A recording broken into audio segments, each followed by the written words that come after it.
Hello, and welcome back to Who Killed Who. Today I want to do things a little bit different. I want you to take a second and imagine that you are in Britain in 1983 and you work for an emergency plumbing company. It is a normal day on the job for you and you get a call. When you answer it, there is a person on the other line asking you to come out to a residence as soon as possible. They are having an emergency with the pipes being backed up. You think to yourself, this is just another day. You get in your vehicle and you drive over to the apartment building called Cranley Gardens. As you enter the apartment, you are greeted by the man that called you. The thing is, you can barely focus on him over the overwhelming, awful smell that is doing its best to try to choke you. Putting your hand over your face as you get to work like you had done so many times before, not long after you begin to loosen things up in the pipe, something catches your eye. You get your tools and begin to pull up what you see ever so close. Then it dawns on you that you are looking at a severed human hand. Trying to stay as calm as possible, you get back in the vehicle and immediately call the police. The police swarm the apartment and begin asking questions, and they begin to hone in on a specific man. When he is confronted, the last thing you hear the man say is, "It's a long story. It goes back a long time. I'll tell you everything. I want to get it off my chest, just not here, at the police station." He would later admit to killing 15 or 16 people since 1978. Now, I think it's time to dive into this horrible case from the beginning and explain how this monster, Dennis Nilsen, went on an unnoticed 5-year killing spree.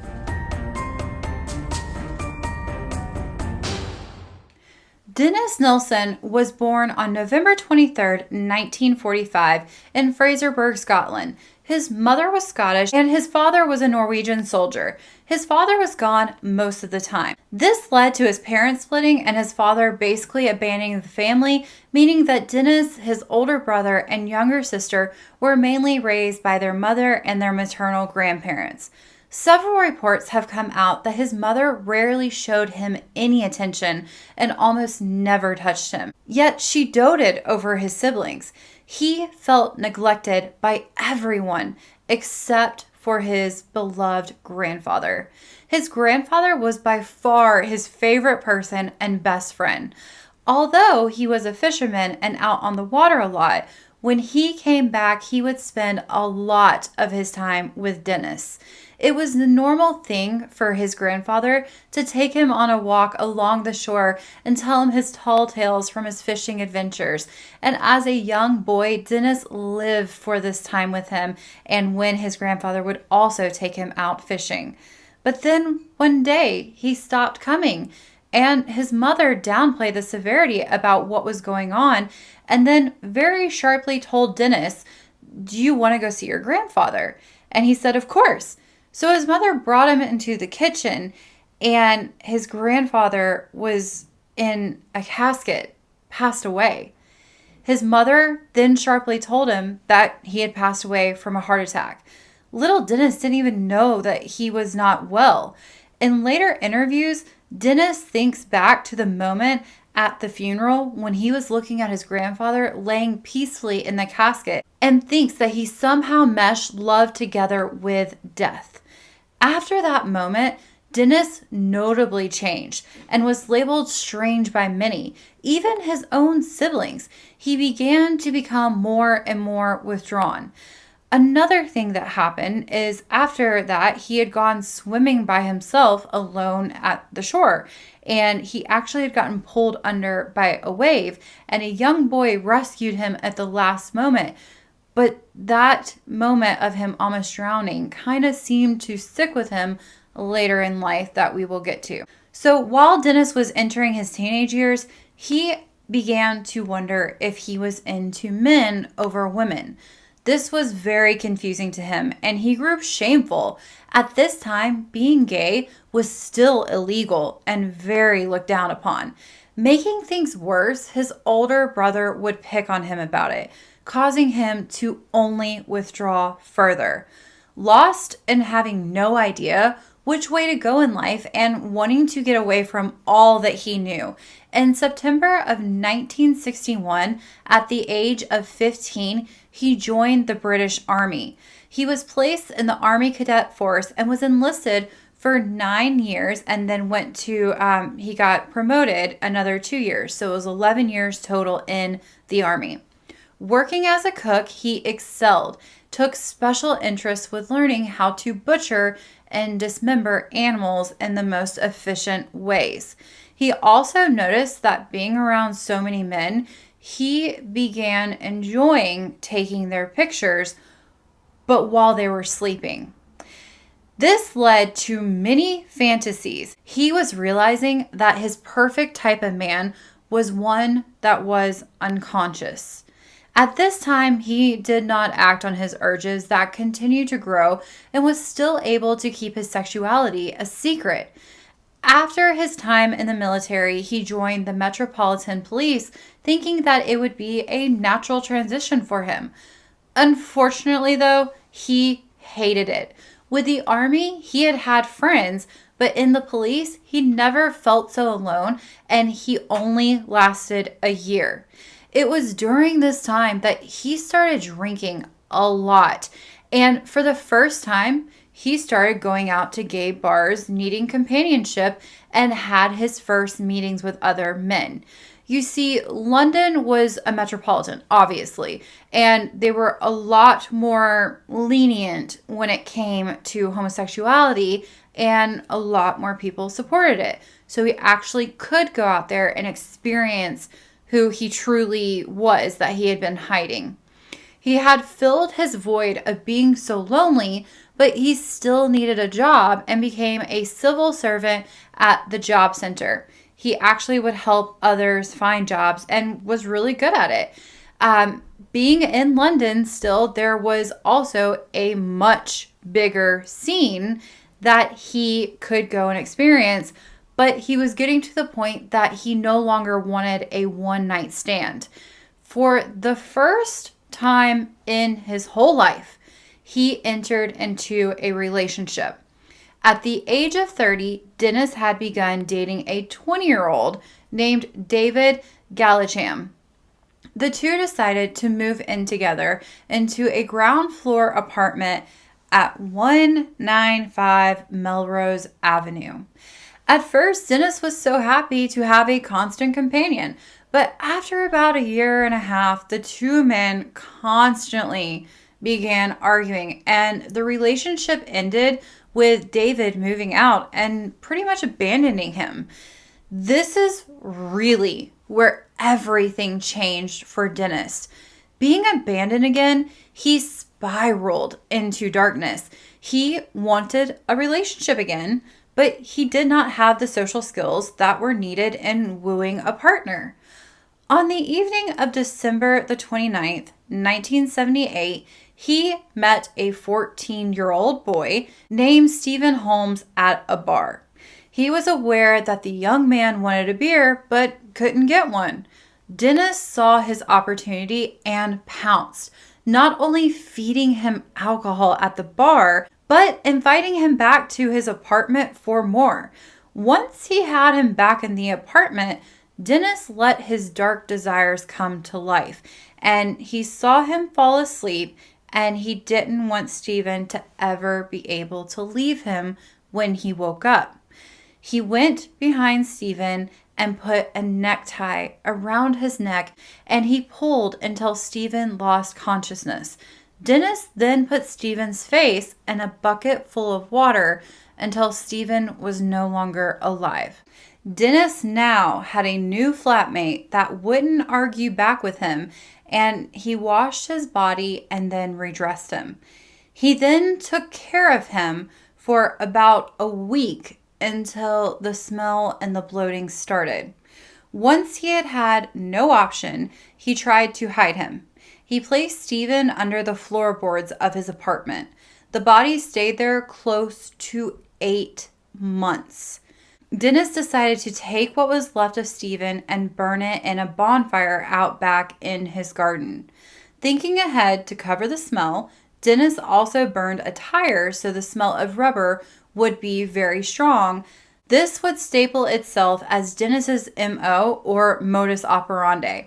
Over that year, he had been able to act as a normal person, and one of the things that makes him so creepy is that no one suspected anything about him. Even his coworkers never noticed a thing about him acting any different. Only thing they could say is that sometimes his attendance record wasn't so good. Come to find out years later, it is because he had to get rid of bodies on certain day and couldn't come to work. So once he had disposed of Stephen's body, the loneliness crept in again. A year after he had taken his first life, he felt that it was time to strike again. He went out to other bars and clubs and met a student from Hong Kong named Andrew Ho. He was able to get him back to his apartment again, and as the men began to get physical with each other, Dennis attempted to strangle Andrew. But somehow Andrew was able to overpower Dennis and flee. Andrew immediately went to the police and reported what had happened. But even though London was a lot more lenient about speaking about homosexual encounters, they were still taboo. Unfortunately, whatever conversations happened in the police station caused Andrew to decide to not press charges. Now, Dennis was angry. He had failed at getting his last target, and this seemed to charge his urges even more. And not long after, he found another student in a bar named Kenneth Oakenden. Again, Dennis was able to talk this Canadian man into coming home with him. This time, Dennis was not going to fail and was able to reenact his first time by striking from behind.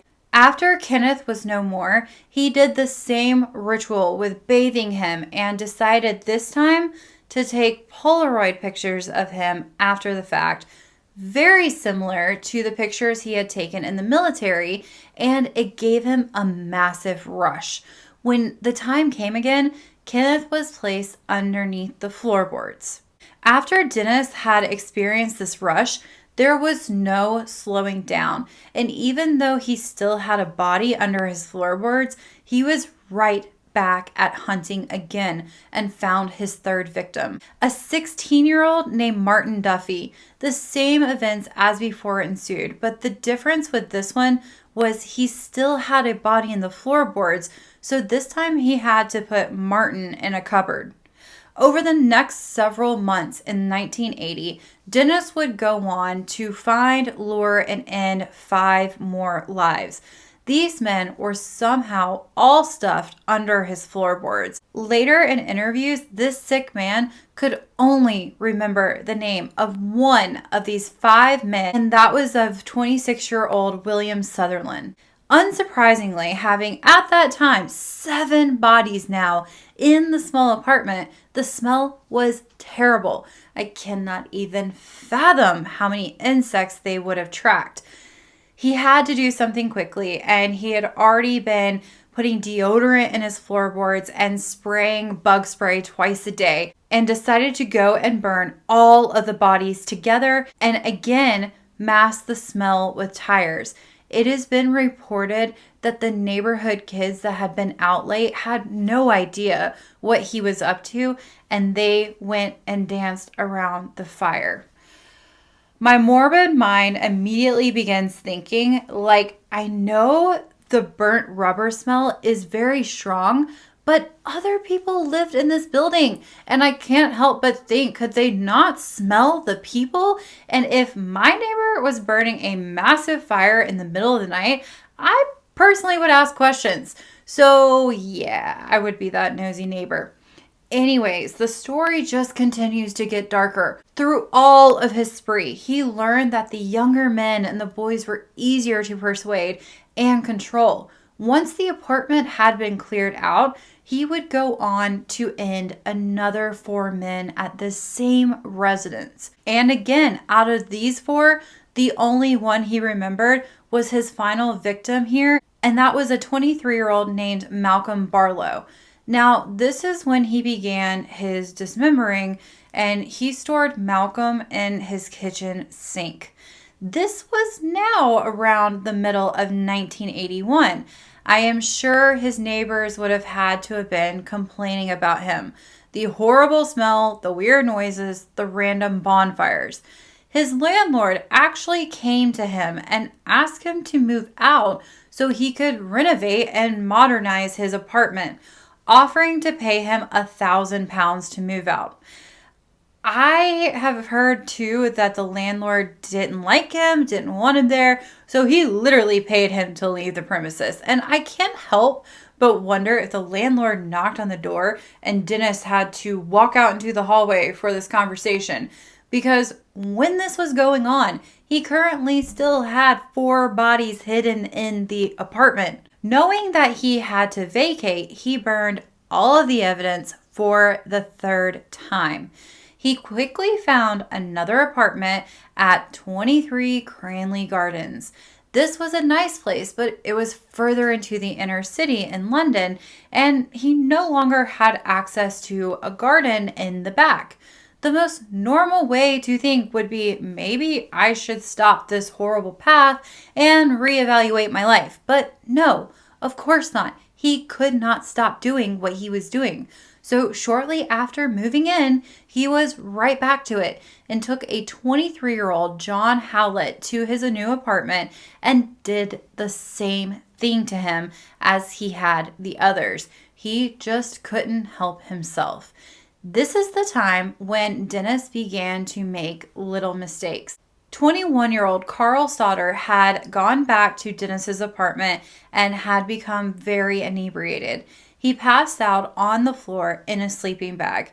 He would later testify in Dennis's trial that as he felt his sleeping bag being messed with, he heard running water. The next thing he remembered was Dennis trying to hold his head under the water and drown him.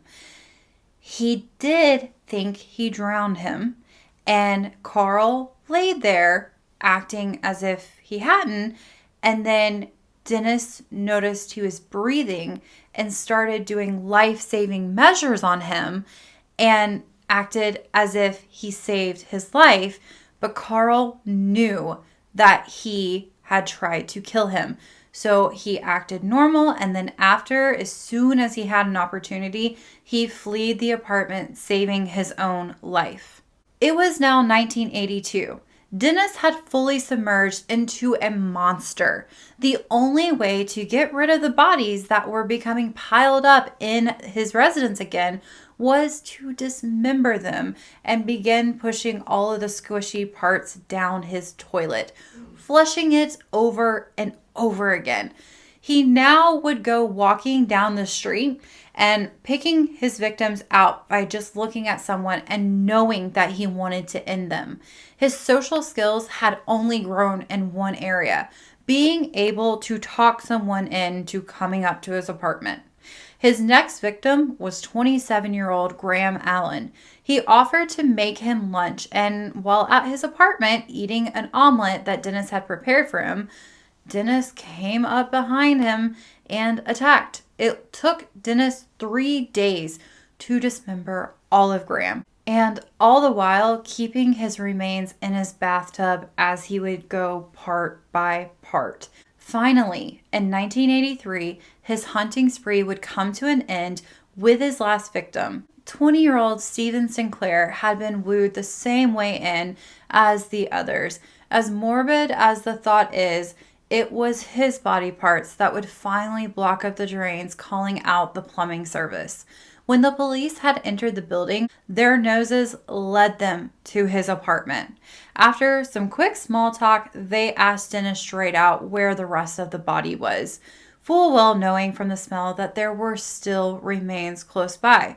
Instead of denying it or trying to cover anything up, Dennis slowly walked over to his wardrobe, and as he opened it, it revealed 2 black plastic bags. The officers knew from the smell that they had found the rest of the body. They quickly arrested him, and on the way out is when he spoke those bone-chilling words. Again, it's a long story. It goes back a long time. I'll tell you everything. I want to get it off my chest, just not here at the police station, before admitting again to killing 15 or 16 since 1978. Once at the police station, he dove into his 5-year killing spree and told the police about the garden and where he had burned so many people's remains, and that he, after it, would take it and break them into his garden and then grow plants on top of it. The police would search it and find different bone fragments and other evidence for at least 8 different people. While he has admitted to many murders, there will always be the question of, do we know everything?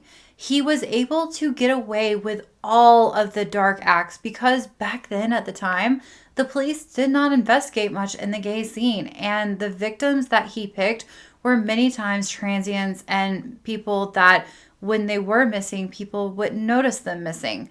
It is awfully sad to think that this had gone on for so long without him being caught.